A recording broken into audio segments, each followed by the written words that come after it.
Lexi Chambers, welcome to Hobby of a Lifestyle. How are you today? I'm great, thank you. Thank you so much for having me. No, thank you very much for coming on the podcast. I talk about this quite regularly. Social media must have really cool algorithms for working out who they think you'd like to talk to. At times anyway. And you kept on popping up on my feed, and I thought, wow, this looks like an amazing journey, and you don't understand it better. And obviously, reached out and you came on the podcast. But do you just want to kind of tell people what it is you might be best known for at the moment? I suppose the challenge that I did last year now, it's really bizarre to think that it's last year because it's only just happened last year. Yeah. But I started in August last year and finished in October, wheeling my box standard everyday wheelchair from John O'Groats to Land's End. Wow. I know I was talking to someone this morning about that you were coming on the podcast, and I was telling them about that achievement and just went, are you kidding us? And I went, no, bog standard wheelchair, John to go to Land's End. And they were like, that is absolutely incredible. And I was like, that is incredible. The thought of doing it on a bike hurts me. So the fact that you're doing it in a wheelchair as well, and as you say, it's not an adapted one, is phenomenal. Let's kind of go back then, Lexi, before we get to these phenomenal achievements, and let's talk about kind of what you were into as a child growing up and how things have evolved. Yeah. So, yeah, take it away. Yeah. So I suppose when I was younger, I was always into sport of some description. So it was always solitary sports, and it wasn't because of the fact that I didn't like team sports. I was never actually introduced to any team sports at all, which is kind of gutting because I'm a massive rugby fan. And if I'd known about women's rugby back then, I definitely would have taken that on, literally ball by the horns kind of thing. But so it's always sports that I was introduced to at school. So things like tennis. I managed to find rock climbing, which I absolutely loved. And one of my biggest dreams was to climb Mount Everest, and still is one of my biggest dreams. Wow. But basically, I'd take on anything. So I did quite a bit of athletics. I competed in natural bodybuilding competitions when I was like 17 years old. Right. So yeah, I was kind of always into different sports, bit of swimming, that kind of thing.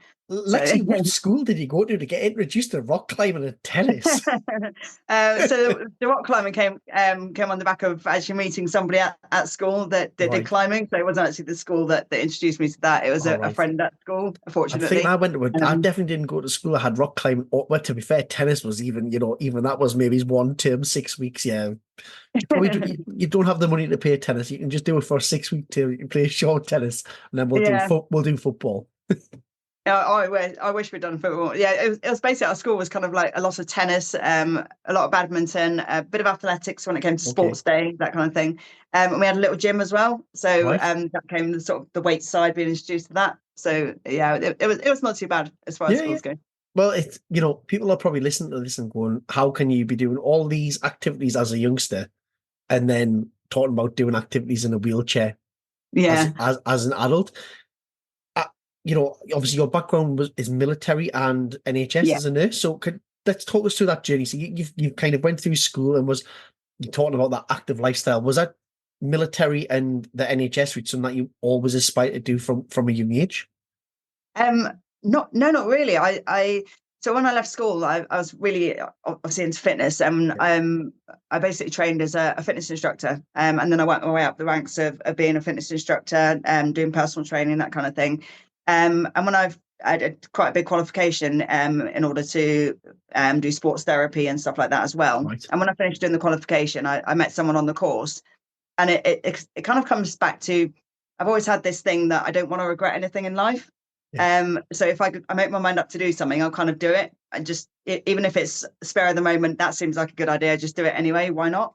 And I met this girl who was really awesome, and she used to work on cruise ships, and she was like, well, why don't you do that? Give that a go. So I did. I went and worked on cruise ships for 8 months. Absolutely loved it. It was really cool. Really hard work. You worked sort of about 100 hours a week for about $70, teaching like 4 aerobics classes a day. And when you kind of finish something like that, you either carry on doing it or you think, yeah, that one contract's enough for me. And I was that person. One contract was definitely enough. And I literally got back in the UK. So I worked based in America, going all that around the Caribbean, places like that. Amazing. It sounds horrible.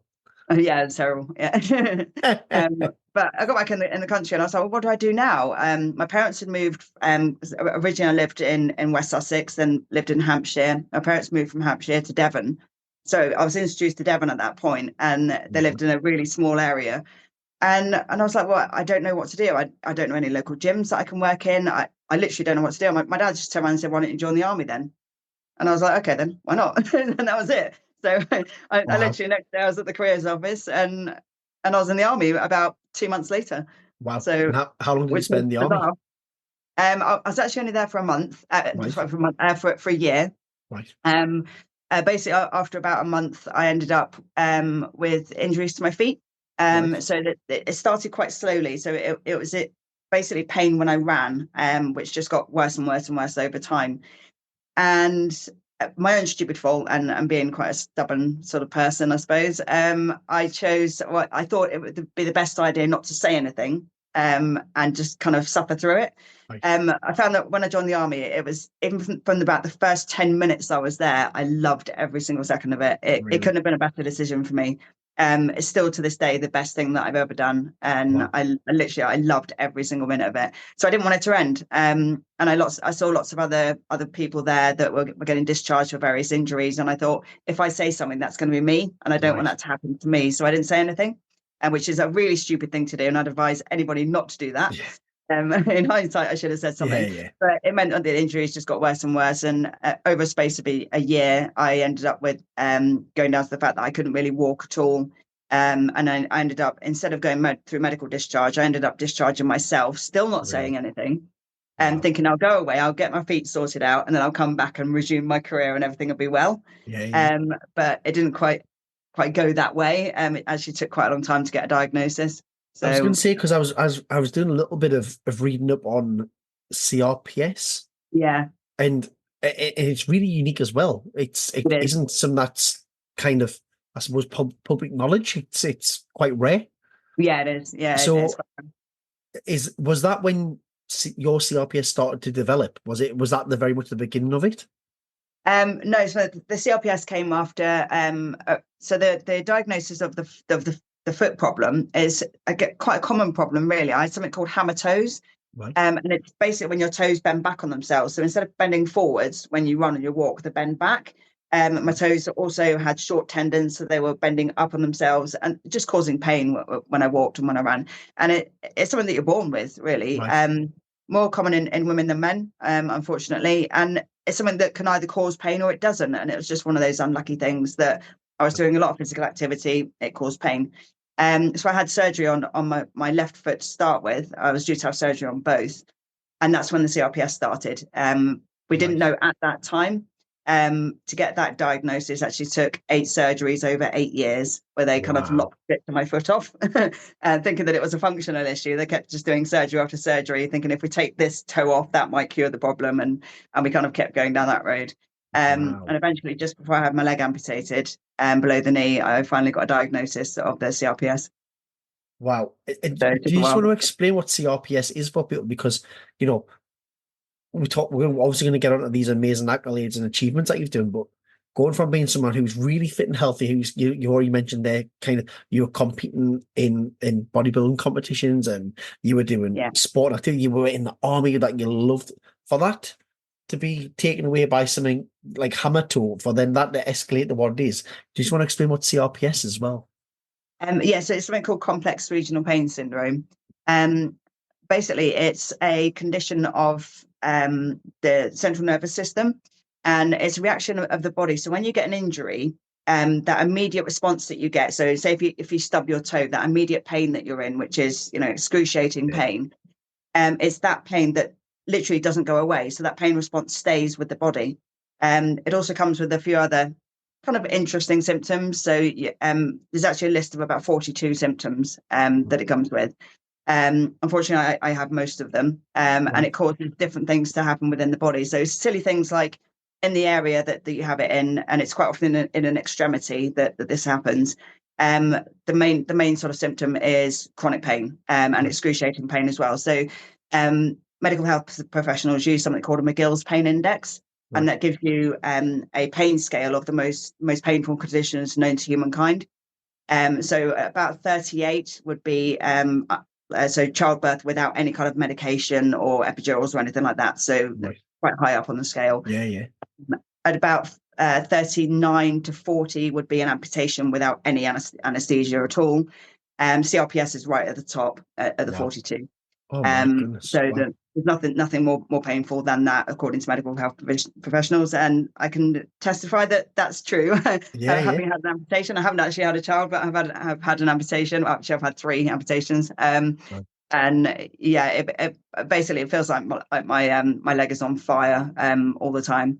Wow. With that comes with some, I suppose, beneficial things like you don't get hair in that area. So when I had it on my actual toes, not that I had hairy toes, but when I had it on my foot, my toenails didn't grow, which Right. was one of the Okay. symptoms that I thought was really bizarre. You end Wow. up with colour changes in your extremity as well, so Wow. it goes purple, and lots of other things as well. But yeah, it's very rare and it's not pleasant. No, but it sounds horrendous, and but obviously we talk to you now in such your disposition is obviously very driven. It's very happy. It's you're talking so openly about that. Yeah. But it's been a journey. I assume to get there. How do you, as a young person, going from being super fit and healthy, being in the army, and then thinking it's okay, it's hammer toe, and then all of a sudden this condition evolves and grows. How do you deal with that as a person?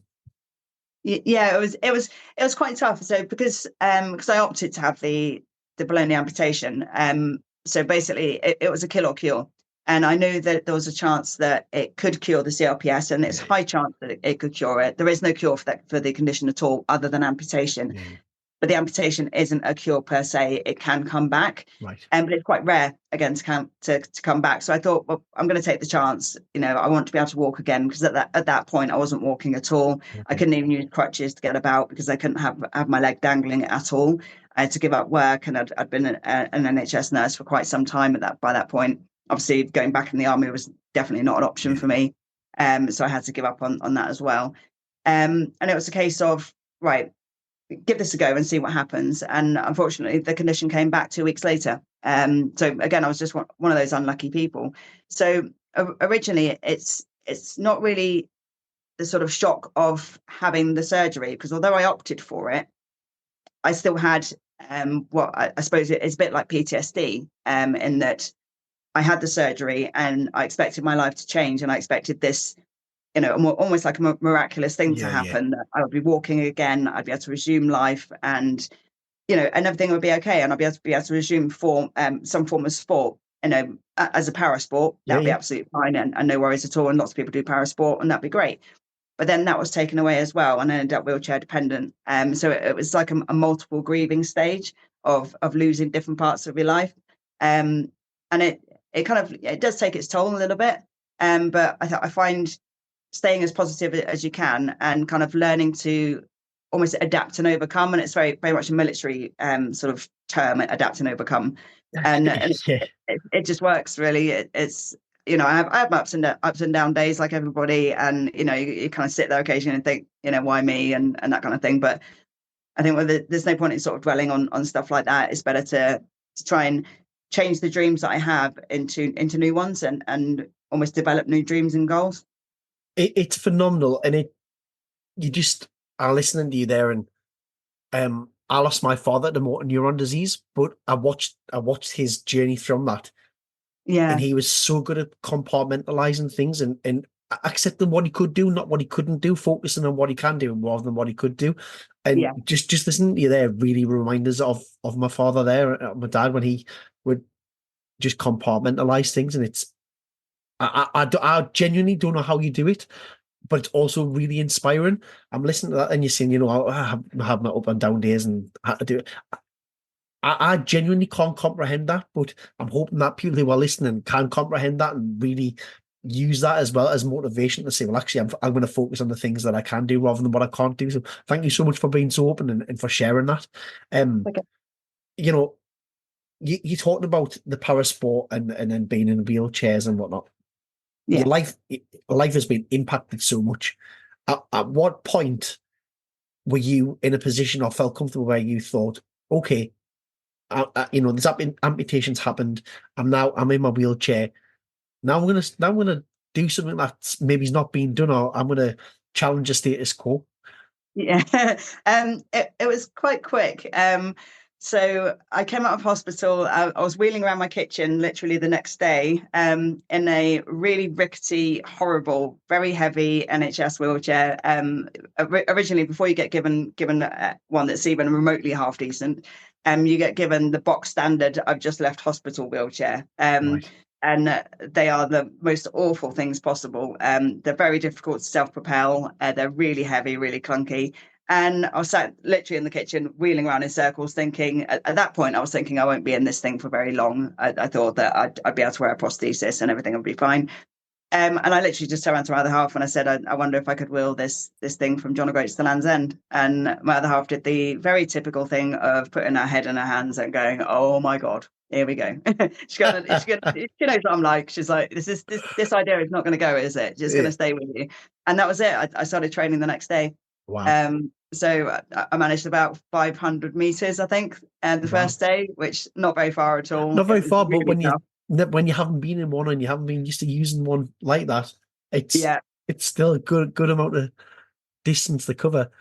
When you did that 500 meters, were you just thinking, "Oh my goodness, what have I let myself in for?" Because I don't get any impression that the mindset changed from being like, "Oh, I shouldn't have said that. I'm not doing that. It's going to be too hard." I genuinely just Yeah. get the impression it was like, "Oh my God, I'm going to be doing this, but I don't know what I've let myself in for." Yeah, it was kind of um I think I was like, that's really tough. But it's a start and I'll just build up from here. And that was basically it, really. And I Wow. thought, well, I'll just add on a little bit each day and see where I get to. Um and it was about 6 months later that I started seeing if I could get sponsorship to actually make it happen. Right. And because again, because nobody had ever done it before, it's very much that case of no one's done it, it's not possible, so we're Yeah. not going to back you. And because I hadn't done anything to prove myself either, so nobody had heard of me, I hadn't done any challenges by that point. It was a case of, right, I need to actually do something to show people that I'm serious and show people that I think it can be done. So that was well, basically the first sort of set of challenges came from. So it's like been 3 years of building up to doing Land's End, John O'Groats. And the first challenge I set myself was to do the London Marathon using an everyday non-sport chair. Wow. So I contacted the London Marathon and asked if it had been done before. One lady had done it a few years prior. So that was great for me. I thought, yeah, I know it can be done. That adds to my, sort of motivation. And, I know that someone's done it, which is Yeah. great. Yeah. So I signed up for that and I thought, well, I want to raise money for charity for veterans that have helped me so much. Wow. And I thought, well, if I'm doing the London Marathon, maybe I should make it a little bit harder on myself. That this is my weird mentality that comes in. If I make it harder, I might be able to fundraise a bit more. So I ended up adding a few extra events in. Right. So I ended up doing 2 triathlons, 4 half marathons, and the London Marathon in a 4-month period. Wow. And setting 2 new world records, which is quite cool. So that's where the Wow. first 2 records came from. So Was the pretty awesome. aim to break those world records or set those world records, or was it very much a case of, I'm just going to challenge myself? I know it hasn't been done. I'm going to challenge myself, but the Yeah. world records weren't in your head, or did you research at first and go, actually, this could be a world record, which will also, I suppose, bring in that acknowledgement and sort of cement that idea that you are now an endurance athlete and Yeah. an endurance charity raiser? Yeah, so I ended up contacting Guinness and having a look into the records, mainly for the reason that I thought it might help with fundraising more Yeah, than yeah, of anything. course. And that's basically what they are for me. I mean, they're on the wall. It's great having them there, but I don't sort of sit and look at them and think, I don't really think much about them, to be honest. That it's nice having them, but they're basically just a helpful thing to me, to Just show a people tool. that I'm serious and that if I set a goal, then I'll do everything that I can to achieve it. Yeah. And that hopefully I'll be able to get the sponsorship and the backing to keep going to keep helping really important charities. And that's what Wow. they're about, really. And I suppose when you talk about there, it's really nice that and it would be very easy to go, I've got one world record then and kind of rest on that a little bit. But actually, those world records that you got were a part of the process to achieve the ultimate goal, which was Land's End to John O'Groats. Yeah. So, Literally. you're breaking break or setting world records en route to Land's End to John O'Groats. You talk about, I mean, how hard was the marathon, by the way, as the It first big wasn't too challenge bad, actually. alongside? Yeah. Can't believe you've just said that. It wasn't too bad. It was, I did 3 marathons in training before I actually did the marathon itself. So I Okay. prepared myself. And I, Yeah. I did sort of 2 virtual ones and another one just because why not? And I thought I tend to I like to prepare myself fully. So I Yeah, thought I need to make sure that I can do this and that I'm going to be okay doing it. So I wow. prepared quite well. That's And amazing. it's really good fun actually. I had Sounds my really good earphones in a fun. lot. So sorry. It sounds really good fun, yeah. Yeah, it Just was the hard. idea. But No, yeah, it was amazing support along the way. It's yeah, really incredible. I can quite believe it. There's doing a marathon, but then there's doing Land's End to John O'Groats, where you're doing the marathon every day, pretty Yeah, much. yeah, And you've got to take into account the gradient of different areas you're in, the terrain as well. And yeah, now I did see you training one of your training videos where you're pulling a sled along, one of the weighted sleds in the gym. yeah. Is that very much how you had to train for John O'Groats to Land's End? Yeah, so I train sort of 5 to 6 days a week. I do 3 marathons a week in training. Wow. And then 2 of my other sessions would be one was on the track. So I'd do an interval session on the track, which is really hard to wheel a normal box standard wheelchair around a track. Yeah, yeah. My other world record is for wheeling a wheelchair around a track for 12 hours non-stop. And wheeling on a track is a bit like wheeling on carpet. It's absolutely horrendous. Right, okay. It's like wheeling through a muddy bog. It's awful, but it's great for strength and it's great for Yeah, yeah. endurance. So you kind of put yourself in that horrible situation to make things easier later.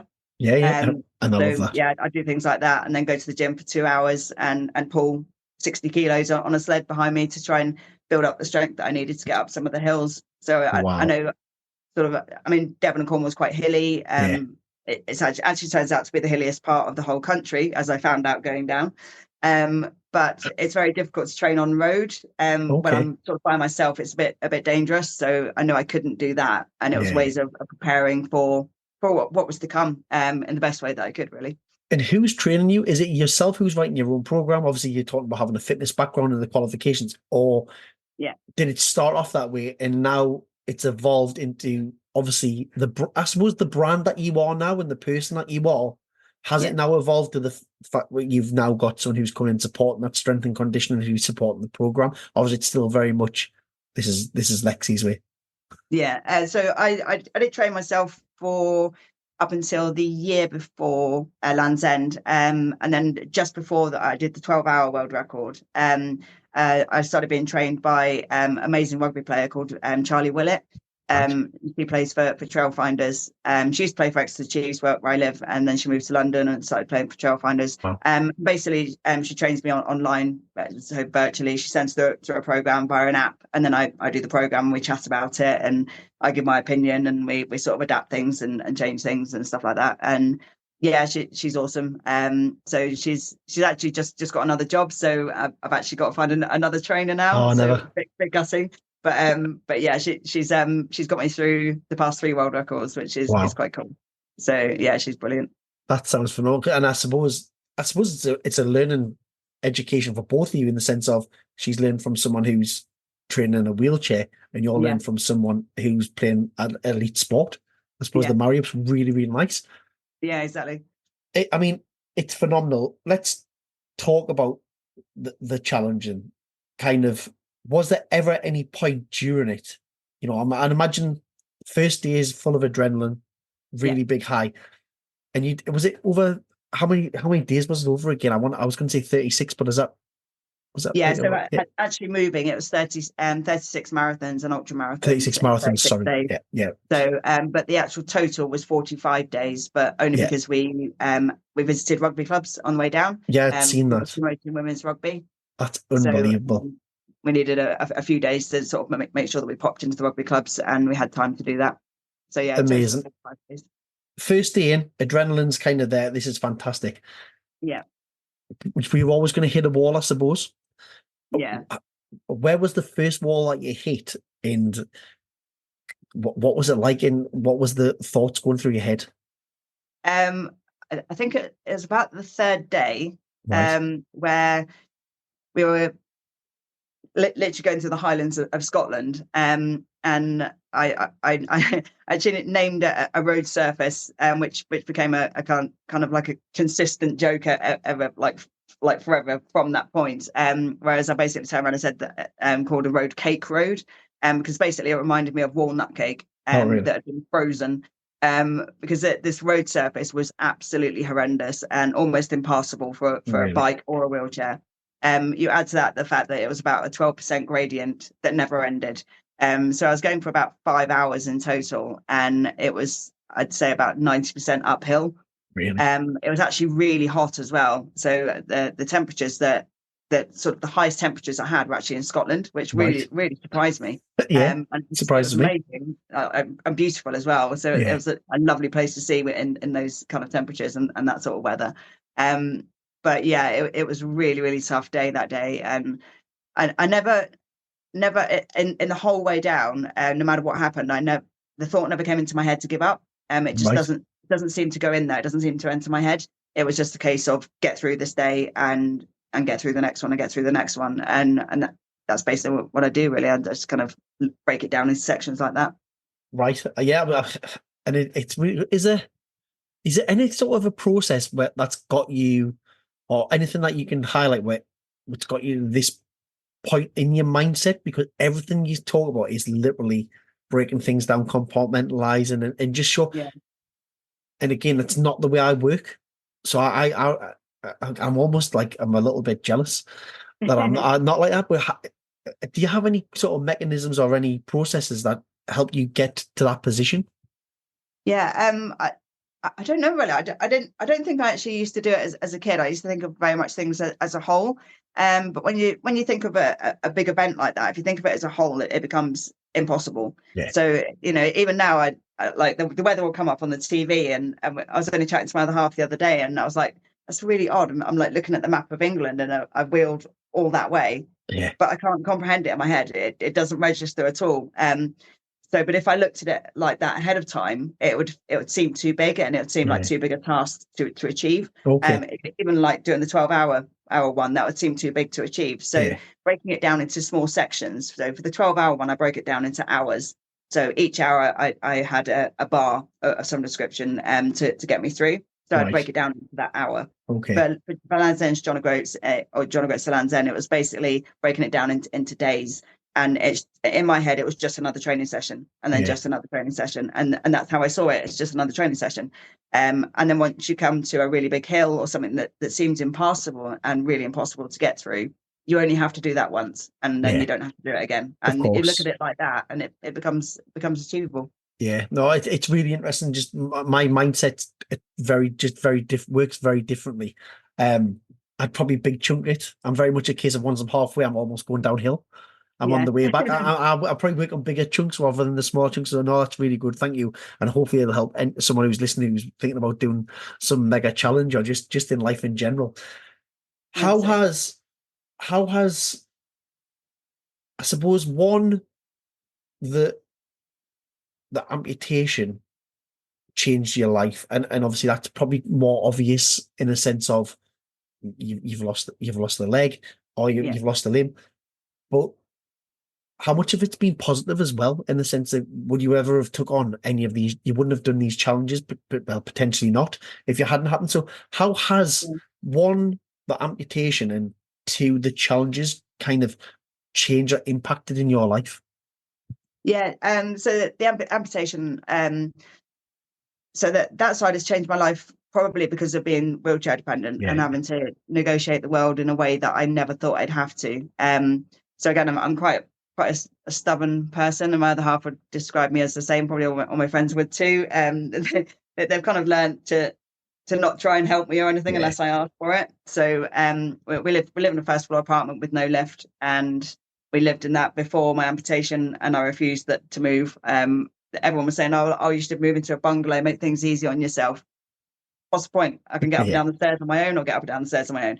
So that side hasn't changed as much, Well, but there's still, I think it's the time frame it takes to do things that I find the most sort of obstructive and most annoying parts of being or having a disability. So I tend to not call things disabled. I call them differently abled. I don't know. I don't know why that is, no, but no. to me, that it makes sense. Yeah, Makes sense in my head. So yeah, I've sort of working your way through life in a different way, and just silly things like having a bath, and instead of it taking half an hour, it takes me like an hour right. to sort of negotiate getting in the bath, getting out the bath, getting on the floor, getting back in your chair, and Yeah, things just take a lot longer than they would. So that impacts life quite a bit. I mean, the positive sides are, yeah, I wouldn't be doing these challenges unless I was or I'd gone through the amputation and the CRPS had come back. I'd be undoubtedly, I'd like to think I'll be doing some sort of sport using a prosthesis. The intention was to hopefully do triathlons, and that's what I wanted to do, using a prosthetic, and being able to run and do all those kind of things. yeah, So I'd like to think that I'd be doing that, but I definitely wouldn't have been doing what I am now. yeah, So I mean, that's definitely a positive side, and the charities that I fundraise for are definitely a massive driving factor for me, and yeah, one of the reasons why I do it. So, and yeah, it swings and roundabouts, isn't it? It's a case of yeah, of find the good course. things with the bad things. So. Yeah, yeah, and you seem very good at finding all the good things. Yeah, I try. yeah, you know, it does. This you probably get asked this question all the time, and I feel like you probably got an answer for it. But what's the next challenge? What is Yeah, the next thing that's driving you at the moment? Because you're still in training at the moment. yeah. So what is the next challenge that you're looking to take on? Yeah, so we're actually planning for two at the moment. So two because one is bigger than Land's End. It's a lot bigger than Land's End, so it's going to take some planning. Next year, I'm going to be hopefully we're working out the logistics of exactly what's going to happen at the moment. But I'm going to be wheeling from the venue of the last Women's Rugby World Cup that was held in the UK. So that'll be from the Stoop, which is in London. I'm going to be wheeling to the first venue of this Women's Rugby World Cup. So that's going to be Sunderland. So Well, that's basically going to be 5 ultra marathons in 5 days. amazing, So as far as we're aware, and as far as records show, recorded wise, it hasn't been done before, again, using a box standard wheelchair. amazing. So I'm looking at doing between about 50 and 60 kilometers every day, back to back for Wow, 5 days. So wow. not, I mean, in the grand scheme of things, when it comes to Land's End, and that it's not that far, but it's still quite far in the fact that I'm doing a bit more than a marathon every day. So Yeah, yeah, yeah. I so love that's not that quite, far. quite good Yeah, fun. not Yeah, that far. yeah, not that bad. Well, if Um, if you let me know when it is the date, and you're going to be in Sunderland, I'm a Northeast boy, so I'll be at the finish line. Oh, brilliant. I'll So definitely come along and looking at support finishing on the 20th of August. that. So Right, just in time for the first game of the Rugby World Cup perfect. is going to be on the 22nd. Okay, So I'm raising money for Child Fund Rugby, who are an amazing charity. So Child Fund in general Ru- is an amazing charity, and they've got a secondary charity which is part of Child Fund, which is to help women's rugby and young girls within rugby all the way around the world, and show amazing. them rugby and show the community within rugby, and it's just a phenomenal charity. Well, we'll So put the link in the notes and that's really on good. any Thank you. socials as well, so people can get involved with that, because it's fantastic. And I'll be ringing my colleague and friend after this, because she has 6 international caps for Wales. She played rugby for Wow. Wales. And she's been on the podcast. She's got a phenomenal story as well. But I'll be Brilliant. telling her about that, and see if we can get her up as well for the finish line. Oh, that would be amazing. 100%. It drove That'd some be important. brilliant. I'll connect you two definitely, because I think there's probably some conversations to be had there. That sounds good. Yeah, 100%. definitely.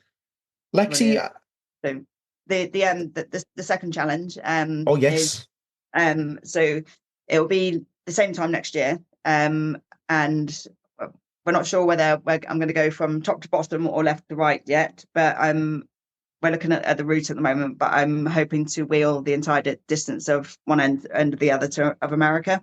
So either wow, the entire west coast or west to east, basically. So it's about wow. 5,000 kilometers, and it's going to be Yeah, about 90 marathons in 90 days. they can do back So to back or back. I'm going to be doing back to back minus. Wow. So because I've got so I don't just have the CRPS. I've got 2 other chronic pain conditions as well. So I've Right. got neuromas in my leg, which is one of the reasons why I'm having surgery in a few days.